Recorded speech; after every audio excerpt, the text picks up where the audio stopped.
skill. Please join me in welcoming Shri Naveen Mittal to the stage.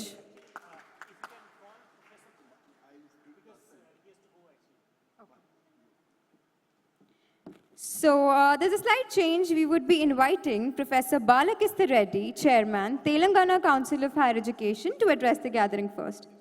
Over to you, sir. So, good morning to one and all. Respected Chief Guest Naveen Mittalji, other dignitaries on the dais, off the dais, dear participants. Education leaders. The conclave is on education leaders. Why education is important, more particularly the 21st century education. We all know that today India is a transition for transformation. Why we are in transition to transform the entire thing. Transition to transformation, particularly when I say from a developing country to developed country, from a third world economy to third largest economy. So these kind of a lot of developments are happening. In this scenario, we all know, whether it's our Chief Minister Revanth Reddy talks about the rising Telangana 2047 or, making Telangana the 2035 1 trillion or 2047 3 trillion economy of the Telangana, or our Prime Minister always say that, Vikasit Bharat. India is moving from a developing to developed country, or Vikasit Bharat. By 2047, when we are going to celebrate 100 years of our independence, part of that, next 22 years, when I say 2047, I think next to 22 years are going to be a challenging years for all of us, because when we aiming for developed country, what is the major think we can do that in the process of development? It's the education. Being India as the youngest country in the world, youth nation of the world, 65% of the population is below 35 years age, 50% of the population is 25 years age. Though, friends, you all know that population is a liability, but India's population is asset because this is a youth country of the world. Only way is that we have to give a good education that can lead.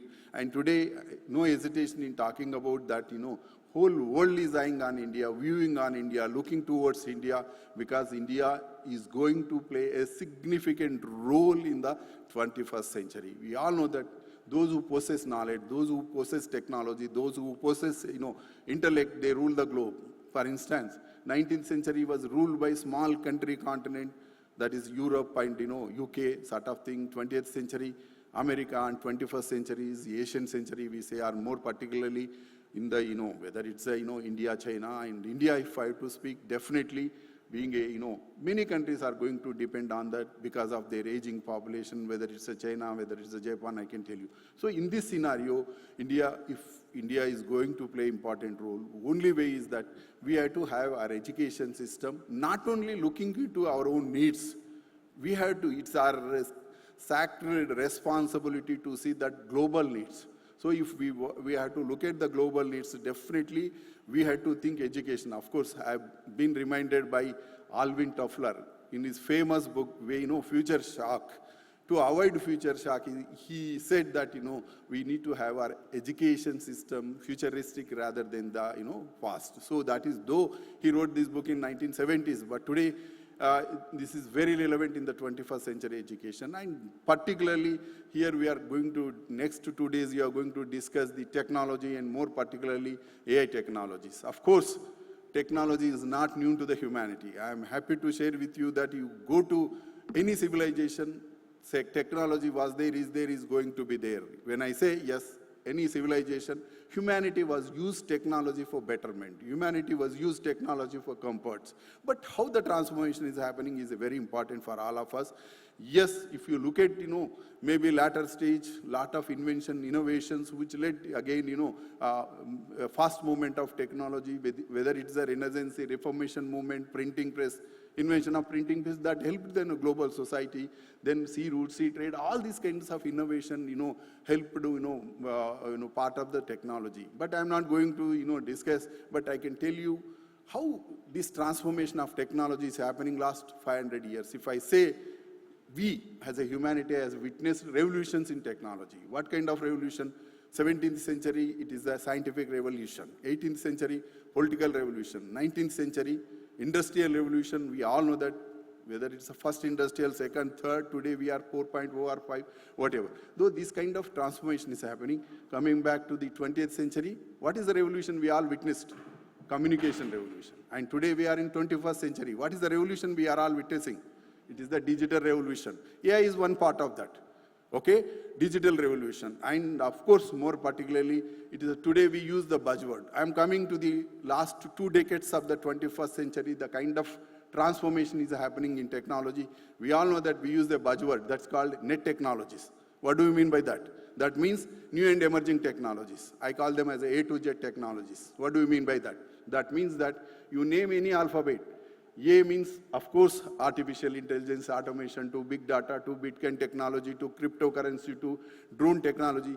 I can, go on citing. That is the kind of technology today we are witnessing. Of course, out of all these technologies, next maybe 10 years, AI is going to rule the global, making to influence. That's why we are all here to talk about how AI influence. Of course, when I say AI influence, some, reporter asked, sir, said me, about AI in one sentence. I said, AI, indu led andu galadani sandeham volad endendu vetkina AI galad. So you look at everywhere AI is there, you take any alphabet, agriculture to business to, currency to drone, every defense. All these today we are witnessing, and education is no exception to this. And finally, friends, the education ecosystem is influenced by last, maybe I can say 50, 60 years. Influencing factors. What are those influencing factors? Globalization, liberalization, privatization, digitization. I am coming to the education in digital era, and recently I coined a new word. Of course, I didn't discover, that's called COVIDization. You don't find in dictionary, it's my, usage. What is the COVID-19? How COVID pandemic influenced countries, industries, individuals? Nobody, no industry, no country is, escaped from the COVIDization or COVID pandemic. I've done a lot of research. I've written a book on that. That's why. So COVIDization and the COVID pandemic, last 5 years, the kind of transformation COVID made us, and education sector, how reforms are happening because of use of technology. So these are all, things which you are going to discuss. We have to discuss, how things one connect with other. Today, there is no doubt we are living in a globalized world. Today, we are living in a borderless society. Only way is, technology. So once you have a knowledge, technology, you can rule. Just now I mentioned you. So all these things I think you are going to discuss. You have to discuss also. Just I raised certain pertinent points for discussion. So I thank the organizers for again giving me this opportunity. Because of some, urgent work, I requested chief guest permission. I have to leave. I hope you all excuse me. Thank you for everyone giving me this opportunity. Date him.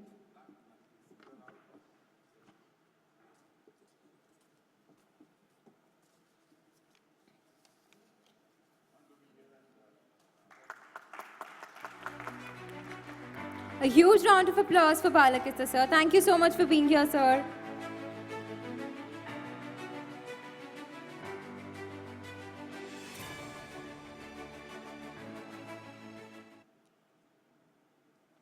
Can I take the privilege to invite Shri Naveen Mittal, Principal Secretary of Energy and former Commissioner of Collegiate and Technical Education, to now address the gathering.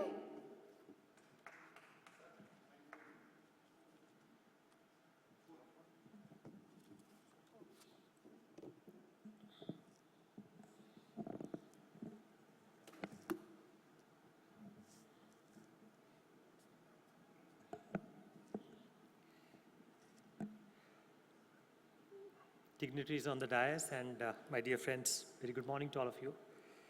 I must say that it's a real pleasure to be here amongst all of you this morning for this inaugural session of this 2-day Education Leaders Conclave organized by ObserveNow. I've been a participant of many events organized by ObserveNow in the past, and I must say the kind of meticulous planning which is done to organize this, and the depth and breadth of the issues which is covered. It's always a real treat to be participating in the conferences and the conclaves organized by ObserveNow. So I must say that thank you for organizing it in Hyderabad and bringing all the education leaders under one roof. I must say that we are going through very, very interesting as well as very challenging times. And the reason for that is that the change which used to take earlier maybe a century, couple of centuries back, or a decade, couple of decades back, is now happening in probably a month's time. It was just a couple of years back that we were talking about this new phenomena which is ChatGPT. And today,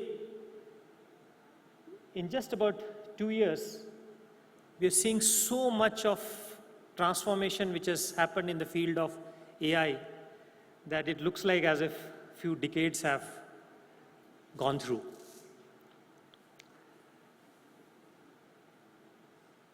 Even if you see the geopolitical situation also,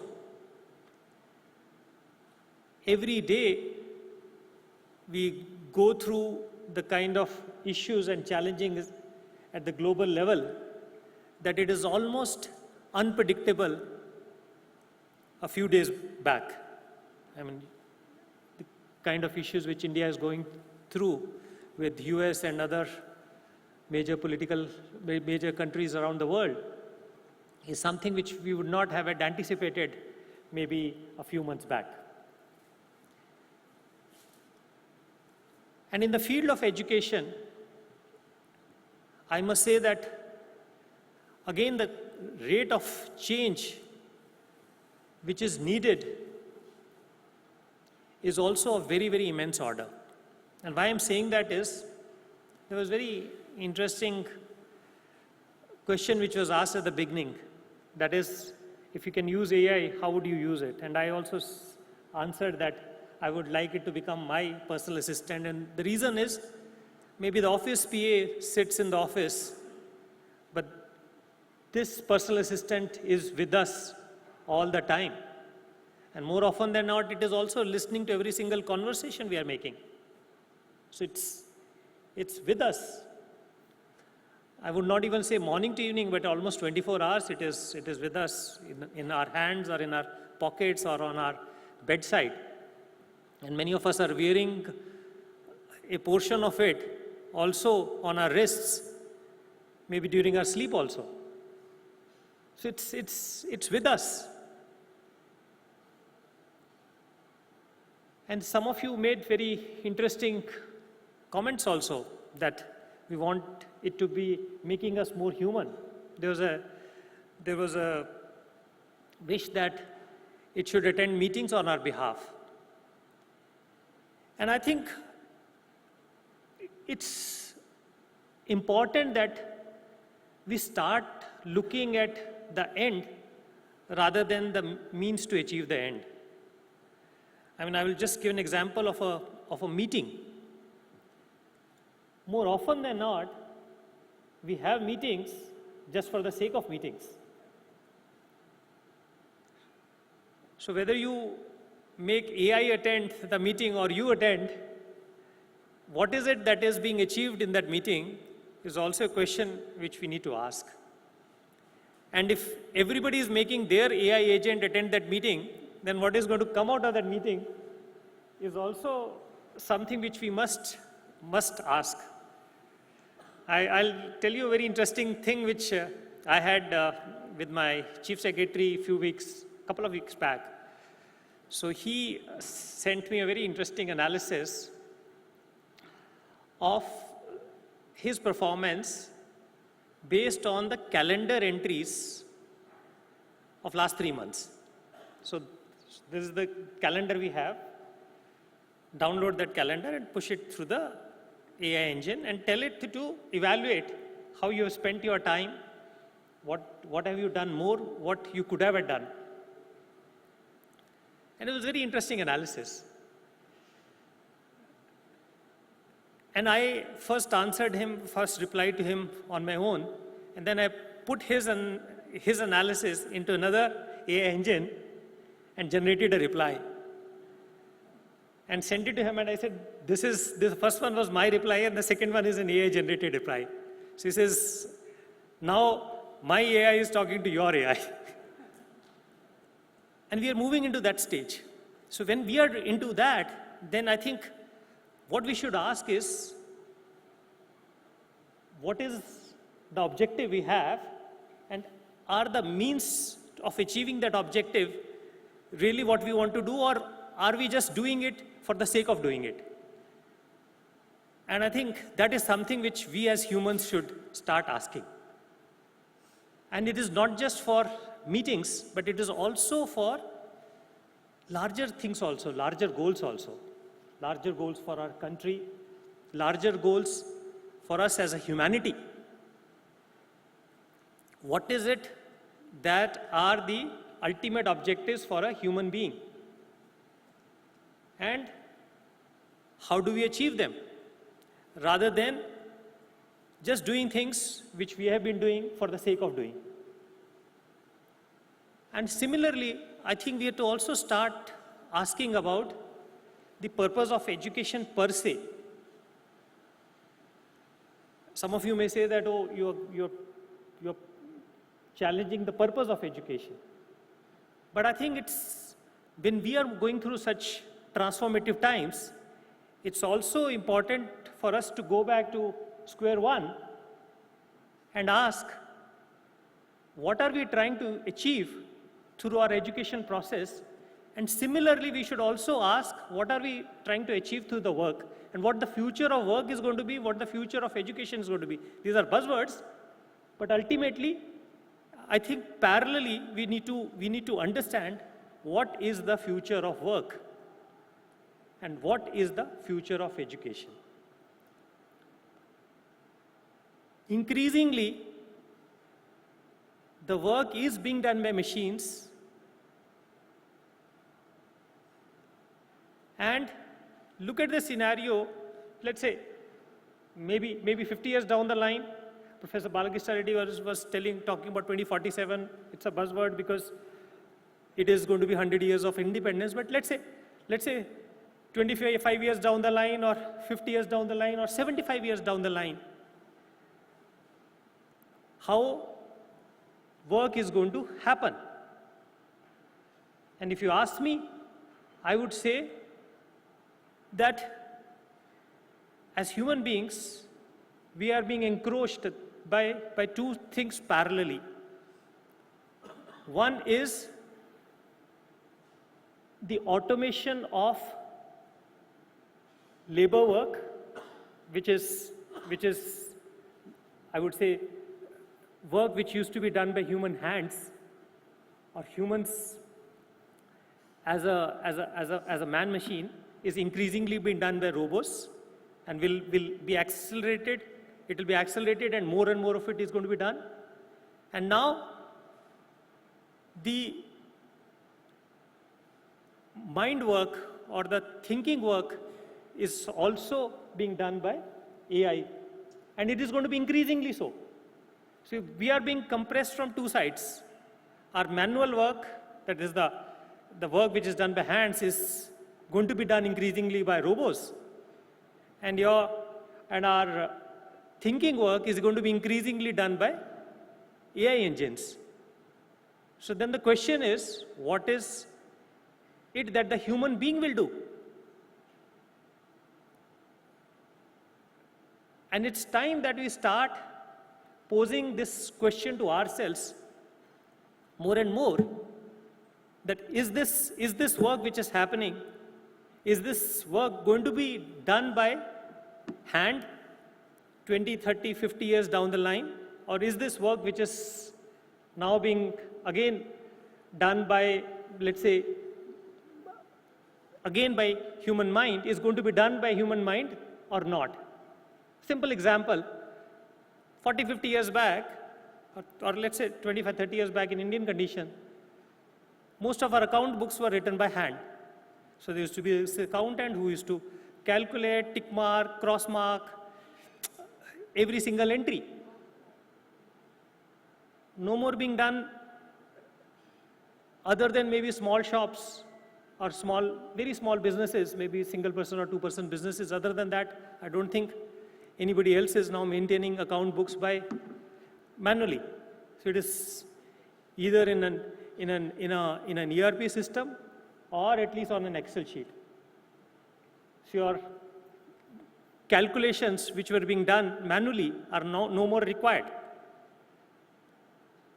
Similarly, every single piece of work is going to transform. And I think our education system has to start understanding that and also change according to that. That is one part of it. But again, if we say back to basics, education is not meant only for a job. Education is also meant to give a person certain life skills. Life skills which enrich a person as a human being. And I think in many of our institutions, especially I would say higher institutions, our focus is only on employability for a particular job. Even our schools also, if you see, I mean, I'm a parent of 2 children and I've seen them growing up. Even our schools also, systems are more designed for rote learning rather than learning and equipping for life. So I think it is important to start looking at basics. And I think it is congregations like this, conclaves like this, which bring us under one roof. I've seen the schedule which is there for next 2 days. Very, very interesting lineup is there, encompassing various topics. And I'm sure that we will be getting answers increasingly about the basic issues as to the direction which we need to take and whether we are in the right direction and the steps which we need to take to course correct that direction into something which makes our country, our state, and human race per se able to achieve the basic objectives which we make for ourselves. So with these few words, I thank ObserveNow group for inviting me here. And I'm sure that there'll be very, very interesting deliberations over the next 2 days, and it'll make each one of us enriched in the various topics which are going to be discussed. Thank you.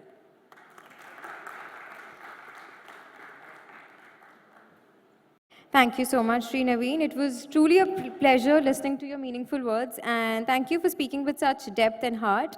May I now invite Mr. Sudhakar Rao, Director, ICFAI Group, to please do the felicitation ceremony of Sri Naveen.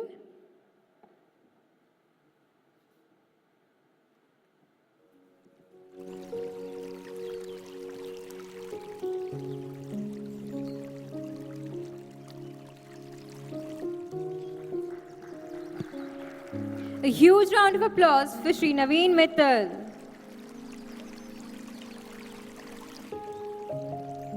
Ladies and gentlemen, it's my honor to introduce our next chief guest for the day, Mr. Sudhakar Rao, Director of the ICFAI Group.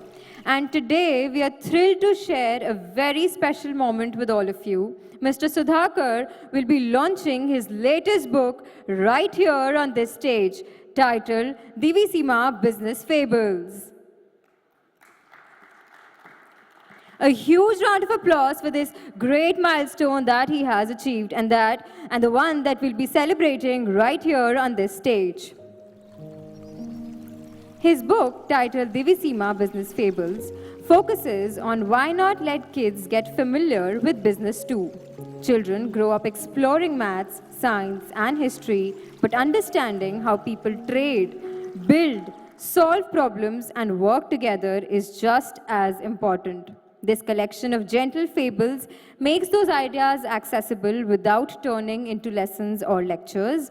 In Divisima, clever animal characters face relatable challenges: a fox who learns the value of fairness, a squirrel who discovers the power of planning, a bee who tries a new way to help her hive. Each story invites curiosity and shows how people or animals build better lives through cooperation and creative thinking. After each story, children find a real world connection. For example, how Apple, Netflix, or a local store might do something similar. Simple activities, what if scenarios, and friendly discussion questions follow, encouraging kids to wonder and talk rather than memorize. Perfect for ages 8 to 14, these stories help children feel comfortable with everyday business ideas, just like they do with other school subjects.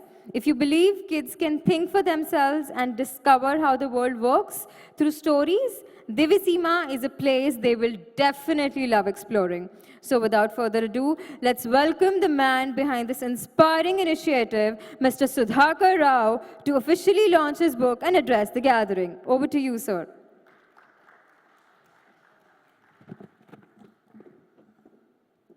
Very good morning to all of you. Shri Navin Mittal IAS, Madam Archana, and all the distinguished guests in front of the stage. Welcome to all of you to this 11th Elka. That's what they call it, Elka. We also go by it, we call it Elka. I'm extremely thankful to ObserveNow for giving me this additional 3-4 minutes of attention, and none other than Mr. Navin Mittal, who is here to actually unveil this book. Thank you so much, sir, for doing it. And this was actually launched or released about a month back. We have sold roughly 2,000 copies. It's a small number, but for me, it's a big movement. A lot of feedback we are receiving from schools, from trainers, about the application of these stories and the possibility of building a kind of a workshop, a kind of a project at the end of each story. So these are 17 stories, and I'm very thankful. Each one of you also should read these books. If you scan the QR code, it will take you to Amazon, and you will pay 99 rupees and buy the book and read it and give me the feedback. Otherwise, I'll give you a hard copy for paying no money at all. Which one you want? Second one you want. I know. All the educators in this world don't want to buy any book. You fell for the trap. Not that you don't have money, but we don't assign that value for a book, generally speaking. It's okay, pardon me for that. But I think you should buy books and read. One is buying books and keeping it in the stack and showing it to the people, or when you do Zoom calls, you have all the library behind you and then show off. That is one way. The other way is to read all the books and speak in the same Zoom call what we have learned from those books. I think we should keep doing the second one. And the third one is a bigger challenge, which is tied to the theme of this event, how AI is going to rob our happiness, and therefore how are we going to negotiate and settle with something better than what kind of bloodbath that it is staring at us, actually. In the next 2 years, we are going to have a merciless onslaught of AI displacing a lot of us in terms of our jobs and the works that we do in more unimaginable ways than what is generally understood in these conclaves. However, let me get into the book. Sir, this book has got simple stories. The kids are supposed to read the stories through the characters of animals, and they actually get it. Although we have given lessons at the end of it in terms of exercises, even without that, they'll get the lessons. For example, there are animals, they are talking about having a problem there. They want to transport perishable goods and fragile goods from this part of the lake to the other side of the lake. So the larks and the flying birds cannot carry everything. So they identified kangaroos. Kangaroos have got a pouch. So small birds, just born babies, fragile items are given to kangaroos to actually transport this material to the other side because of the pouch. And then kangaroos get paid for some money. So stories like this, problem solving, critical thinking, standing up for someone, empathy, care, concern, which is most required nowadays. All these lessons are drawn from the stories that we have narrated as part of this Divisima Business Fables. And these are easy to read. And especially in schools when we don't generally focus on business education or business grounding, we only focus on maths, physics, chemistry, so on and so forth. Not that all of them go up to become mathematicians or politicians when they study civics and history, but they need that background, they need that grounding. Similarly, in business also we need to prime them before they actually go for undergraduate education in business management. They need to understand some principles, but more importantly, their mind will be open to what is called entrepreneurial thinking, problem solving, problem finding. The bigger issue is problem finding. When a problem is given, a lot of people can solve, sir, but do you have a mindset of problem finding, not fault finding, problem finding mindset we need. Critical thinking, empathy, unless it comes to me, I don't care about what happens to my neighbor. How do we reverse it? How do we do better than that? Some of those issues, some of those critical parameters that are required for us to stay ahead of machines and stay ahead of our own human race, those important parameters are captured in this. We are going to write a couple of more books for 14 to 16 and then 16 to 18 and 18 to 20 and stop there. In terms of small stories, as we ascend, we will probably get into adult romance as a small little background, some kind of mushy romance, and then again get back to problem finding and problem solving. So that's the vision. Now let me tell you one story. In the Divisima forest, we have the weaver birds. Weaver birds are there building their beautiful nests everywhere in the forest. Now, there is a weaver bird that is doing year after year, even including this year. Suddenly, ObserveNow has brought one merchant, and that merchant has left behind a very shiny machine that actually weaves these nests. So the first product produced has been given. Everyone looked at that, amused. Wow, the machine-made nest is superb. It's perfect. The weave is perfect. The reed and the raft, it goes perfect there. It's like mathematically it's perfect. And everyone was quite impressed. So these weaver birds took a step behind and said, why should I weave when there's a machine that is doing? So it's given to the machine, orders are given to machine is doing a good job, everyone is appreciating and placing huge orders. And then came the monsoon of July and August, like the way we have in Hyderabad and across the country. And during this monsoon, due to the rain and due to the onslaught of wind, these nests which are built by, built by the machine are washed away and collapsed. Whereas the nests built by the bird itself withstood the onslaught of rain and storm and wind. So there's an old owl that comes and says, there are machines that build, but it is you, little bird, you know how to build for yourself for life. If you build it with love and care, you build for resilience and meaning, and you have a way against the wind and water that machines lack. They have design, flawless design, but they may not actually have the soul of strength. Whereas if you do something, the lesson is human involvement in that. And human involvement brings what is called meaning and purpose and soul, and then you can weather many a storm. The bigger lesson is that. So that's where such stories are part of Divisima Business Fables. Now let me very quickly segue into the theme of this session. And the theme of this session is how universities and schools, education institutions build for future in the times of AI, in the age of AI. When you bring in more human involvement, and use it in a transformative relationship. In fact, this is not only segueing into the theme of this session, but it is also part of my next book on AI. Myself and my co-author Hari were writing. Last month, on the same stage, I unveiled the concept note of this book. We called it TASTE Framework. There's no proper acronym for TASTE, but then we called it TASTE for want of a better word. And now we have improved. We have written chapter number 3 also. We are calling it co-play, C-O-P-L-A-Y, co-play.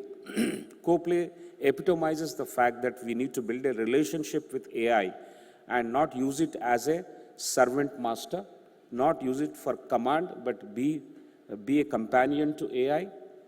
Don't give instruction, draw insights, and then have huge multiple times result. Today it is 2x result if you use the normal mundane tasks that you want AI to perform. But if you have transformative relationship with it through various modes which we are proposing, you will have 10x, 50x kind of results, and we should work on that. And what are the real life examples for us in this world? IBM, as you know, has invested about $4 billion in its Watson project for oncology. Some of you from healthcare and some of you from AI would know this. It has invested huge money. It has collaborated with some of the bigger names, including the Memorial Sloan, and they built this project. It is supposed to be AI doctor, and this AI doctor is supposed to cure some 12 forms of cancer. Now, the 12 forms of cancer it's supposed to cure, and it was marketed heavily. You know what happened is history, that it wanted to replace the doctors, but the people who were actually training the system, the AI embedded system, they were giving synthetic data and then training the module. When you give synthetic data and not on-ground patient data worldwide, you know, it gets into a different kind of a bias altogether. And the results and the recommendations given by this Watson were not liked by various practicing doctors. And there was a discord between these doctors, the subject matter experts, and the machine which is supposed to aid them. So instead of trying a replacement, they should have tried a collaboration. That failed. And the cost of that is pretty huge. Huge PR cost which is not estimated, but only the P&L that we see is about $4 billion. Now look at what McDonald's has done. McDonald's has done this AI drive-through, which you all know. Historically, they wanted to improve the efficiency of taking orders for your burgers. Now, when they started this, within no time, they had adverse reactions and responses coming from the system, which says, you know, funny things like beacon on ice cream, you know, 12 sweet teas, all kinds of orders it was taking. It was actually not built for diversity of accent, diversity of taste, diversity of requirement. It was built on half-baked things. Of course, if you build it now, you will build it much better. But AI alone cannot actually solve this problem. If you leave it to work on itself, you will have to collaborate with it and build it for diversity, and then they immediately withdrew it. The example of Amazon's AI recruitment that they did, you know what happened initially? The AI recruitment engine was working. It was fed with large numbers, overwhelmingly large number of male resumes from men. And then it disregarded if anyone said women's. Even man says it has women's thing in the resume, it was discard you. So it was just not fair. You are supposed to be fair in your recruitment, it failed to be fair. The bias crept in, the bias is given adverse responses. There are many such examples in history, and today you would do much better. But what is the moot point? The moot point is that you need to co-play with AI. You need to co-play with AI and get into the means and the modes that will define and give better relationship with us. With AI, it gives better relationship and better results for our businesses. In education institutions, universities and colleges, last month, this is widely publicized, sir. In MIT, there was a class going on. It was an online session on systems design course. In the same class, people had same number of tools, same version of tools also. Same number of tools and same versions of tools, all the class members. the problem was to be solved by the professor. One of the students has solved it much, much better than the professor could imagine. To that extent, it's fine. But there are others with the same tools and same versions have not even reached the baseline of that problem that was defined. So what it means is that the way we engage with AI tools, the way we build relationship with these AI tools has to actually transform drastically. We proposed several modes. I'll talk about one or two modes. The first mode that we talked about is, which is called sparring. Sparring is you debate and fight with AI. You challenge it. You ask questions which you generally don't ask based on the output. Once you do that, it'll come to a better result. So that's called sparring as a mode. The second one is dancing. Dancing has got rhythm. You have to do it together. So you ask the AI, can we refine it a little better than what it is? Then you get more and more avenues. I'm simplifying it. I don't want to take too much time. Then there's a third one, which is called jamming. Jamming is creative exploration. That is, what weird thing can we do with this output? If you ask like that, it will take you to a different plane altogether. What more can be done? So this kind of taking AI as your companion, working on results that are unimaginably currently available, by maintaining these modes, you would have used AI much to your advantage and to a better result. So the book CoPlay that we are writing is about the possibility, the immense possibility of taking AI to the next level. It is orbit jumping. It is not mundane. And we need to bring this, and we need to tell the collaboration potential that is lying out there in our universities, schools, and colleges. And then we should be ready for the onslaught which I was talking about, which is just lurking around the corner. And people who organize these conferences like ObserveNow and others should have an AI-embedded system in its audio where if the speaker is actually speaking, making a big point, there is a high pitch in the tone, right? So that should be sensed, and there should be an automatic clapping that should come from behind. So people sitting in the front row will think that somebody is clapping, so they will also clap. Thank you so much.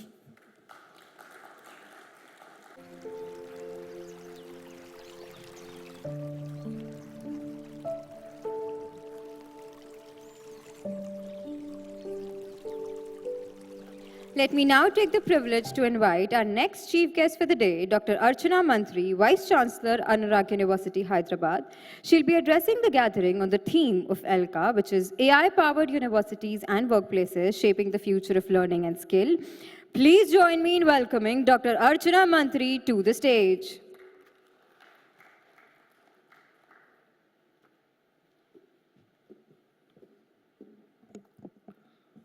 Shri Naveen Mittal ji, Sudhakar Rao ji on the stage, and all the other dignitaries and guests and dignitaries of the stage. Thank you, ObserveNow, for giving me this opportunity for speaking on this very important topic. And we are talking about policy governance in AI-driven world in higher education system. Well, a few weeks back, I was going through a news item, of course, on my mobile, and it said, Meta has assembled a super intelligent dream AI team. And this dream team is more than just a collection of coders. It's a convergence of brilliant minds shaped by elite education, relentless curiosity, and psychological depth. Well, I became curious, and I sort of tried to find out from where these team members came. What are their backgrounds? What they did? Where did they study? What skills did they possess or had to be able to part of this dream team at Meta? Many of them came from institutions, as I anticipated, like Stanford, Princeton, Tsinghua, and IIT, and their resumes boasted of stints at OpenAI, DeepMind, and Anthropic. Many began their journey with research assistant roles as research assistants and internships at Adobe, Facebook, and Google Brain, developing meta skills early in their careers. And if I had to summarize, I summarized whatever I read about their CVs, about their backgrounds, about their skills. I could summarize and classify them into these cognitive archetypes, as I call them.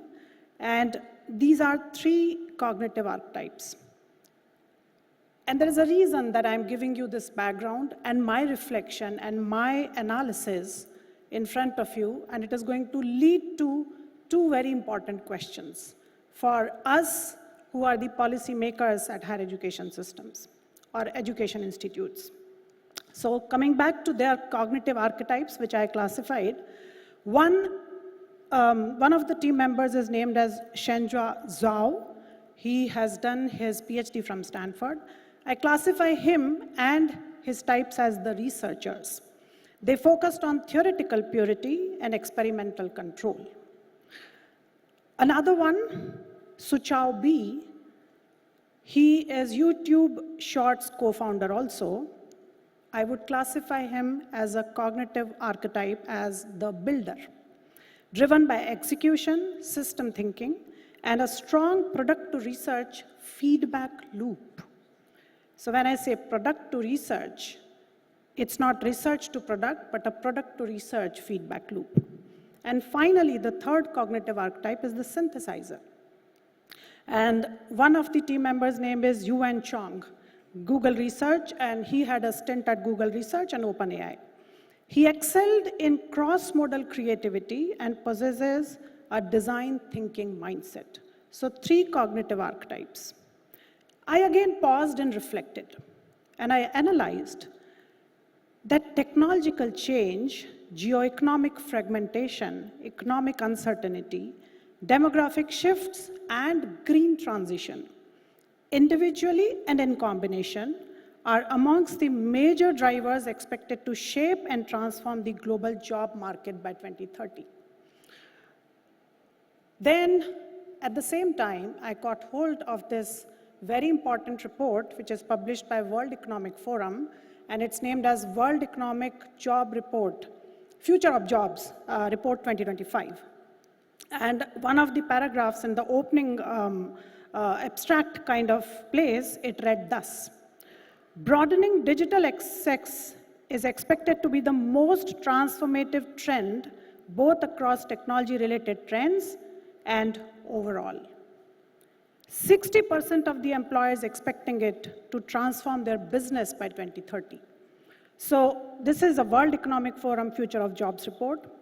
Out of these parameters, 86% is contributed by advancements in technologies, particularly AI and information processing, a huge whooping 86%. 58% by robotics and automation, and 41% by energy generation, storage, and distribution.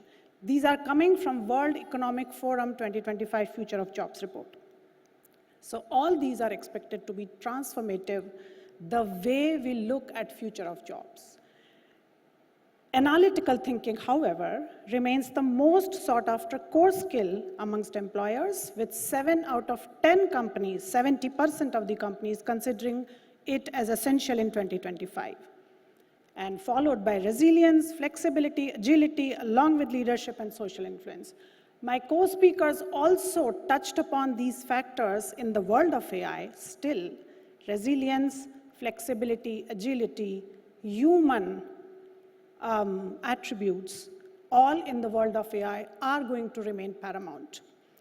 And we at higher education institutes, the policy makers, don't need to be driven, pushed by AI hype, so too I call it, but be mindful of it. And that is why I'm bringing all these aspects to the fore. AI and big data top the list of fastest growing skills, followed closely by networks and cybersecurity, as well as technology literacy. And complementing these technology-related skills, creative thinking, resilience, flexibility, agility, along with curiosity and lifelong learning. How beautiful. So on one hand, you have all these technological advancements and required skills, but on the other, complementing them are definitely these human attributes. And then, stitching all of this together, for this very session, I thought and I reflected and I concluded, and that's my opinion. You may agree, you may disagree. The world will eventually have only 5 types of jobs. And what are they? That of an entrepreneur who will have risk appetite and a problem-solving mindset through product or service innovation. First kind of jobs. The second one is that of AI trainer or AI tuner who will have mathematical and statistical intelligence, computational power, broad domain understanding, and mastery of algorithms.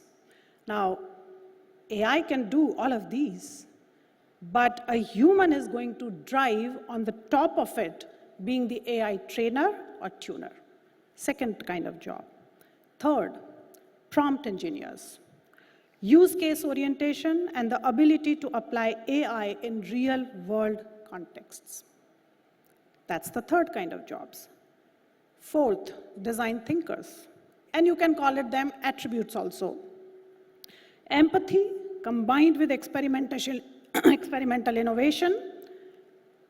In other words, balancing business affordability, human desirability, and technical feasibility. Again, very human in nature. All these attributes will come together as a design thinker. And finally, the fifth one, AI user in general. So anyone who uses AI tools in daily life, whether to customize content, virtual assistants, people said that here when that opening question was asked, and so on and so forth.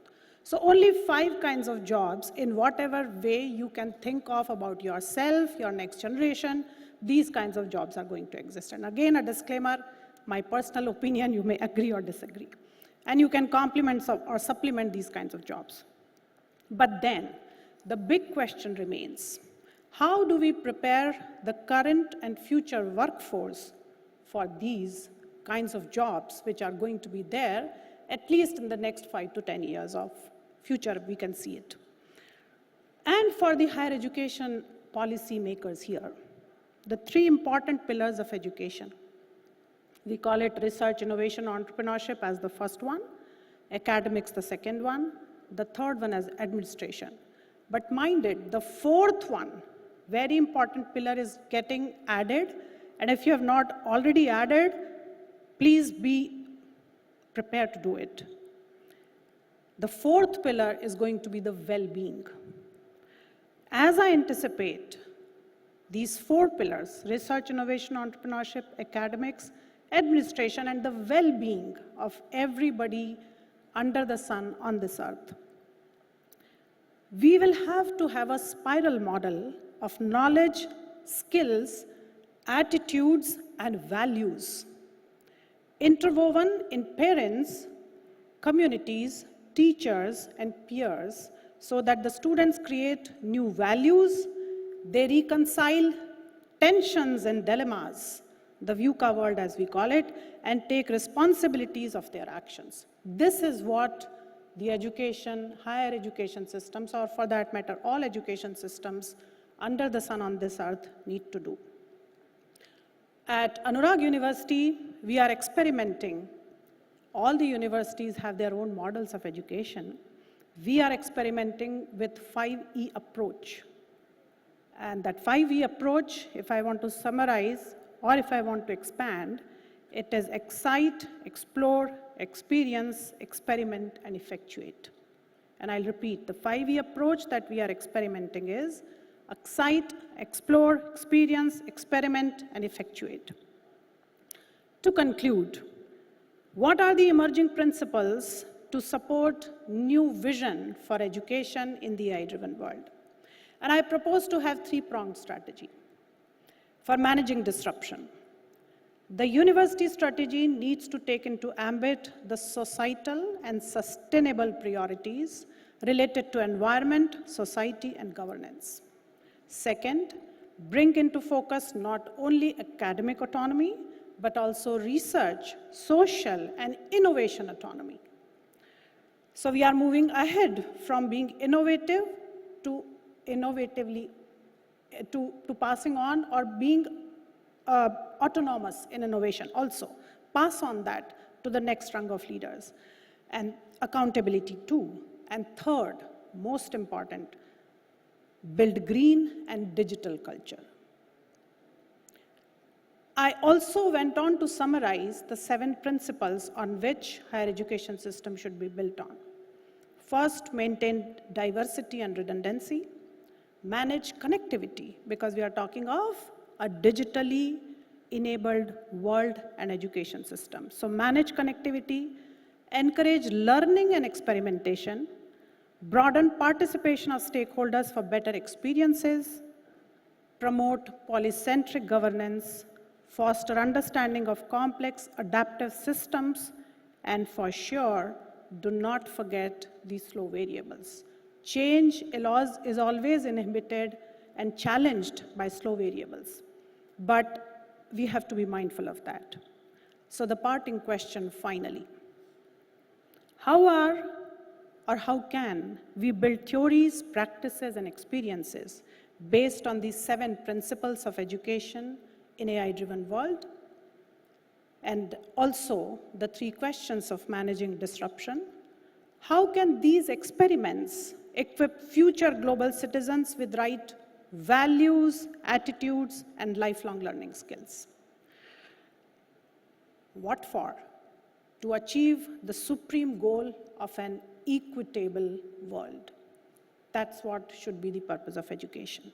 And I leave you with these thoughts and questions. I don't have answers to all of them. The only thing I can do is leave you with questions, and rightly so.